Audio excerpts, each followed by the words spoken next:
邓丽，高总，叫我高山就行。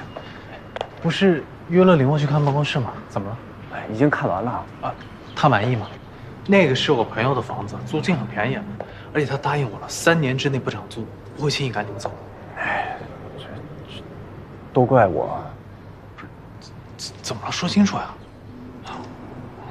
我本来是想帮我姐分担点负担，就提前付了一半房租，我跟中介都说好了。可谁知道我姐听说房租这么便宜，就觉得房子有问题。她说再考虑考虑。可是我这房租都交了。不是提醒过你吗？别做的太明显。是，不是怪我？等一下，你从哪过来的？看完房子就直接过来了。林墨呢？他约了人就先走了。不对不对，林墨这个人不傻，一旦他发现有问题的话，他一定会跟过来看看，背后到底是谁在捣鬼。我姐，林墨，果然是你。我没别的意思啊。那个房子是我朋友的，租金很便宜，我不想你因为我的原因错过它。高山，你还是不清楚问题的核心是什么。我跟你没有任何关系，我不想也不愿意接受你的任何帮助。而且你之前不是说过你不会强迫我接受我不喜欢的事情吗？还是说，我在你心里一直都是那个你随便说2句好话就可以随便捉弄的提线木偶？耍人就那么好玩吗？你听我说完，高山，我不是在逞强，我想我需要人和人之间最起码的尊重。对不起。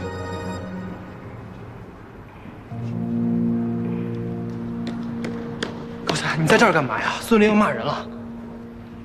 晚点再跟他道歉。哎，大不了跟他鱼死网破。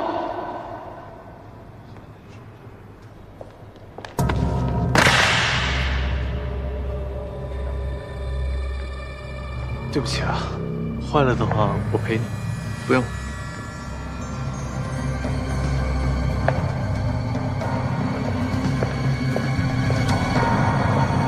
有时间聊聊吗？如果你要替他解释，那我选择拒绝。一家的黄主任来摩天了，孙离弄的，估计是要联合起来害高山。他本来应该过去的，但是因为你的事儿，他人都没见就直接过来了。孙离这一次应该不会再给高山留情面了。对呀，我姐，高山真的是为你好。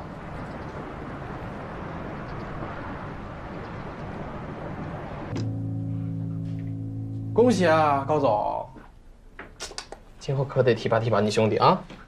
行，帮我泡杯咖啡。嘿，还真来劲呢，是吧？哎，不过幸亏你没有用我这个馊主意。阴差阳错吧，在金钱的漩涡里，我越来越感觉自己就像大海中的一叶扁舟，没有人能真正掌握自己的命运。这觉悟啊，怪不得升得比火箭都快。林沃其实挺担心你的，他一直等到听说你没事了，他才走。我好像又惹他生气了。听邓丽说了。素媛，我想帮他，但是我很迷茫，因为我越来越抓不住他的想法了。你这忙前忙后的，给他房子都找好了，下一步准备怎么着呀？给他拉资源，给他传盘子呀？我是有这样的想法。趁早打消这种想法。为什么呀？兄弟，你有没有听说过一句话呀？现代女性，她想要的究竟是什么呢？她想找到的，不是一个疼她的人，而是一个能懂她的人。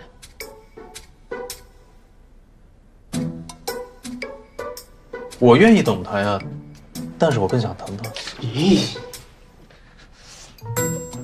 意思呢是这个意思，但是你想，林沃内心多骄傲的一个人呀，他想要的是什么？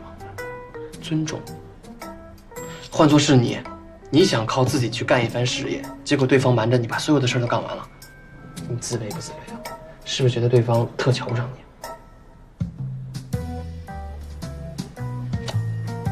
兄弟，恋爱呢，还是需要给对方多留一些空间。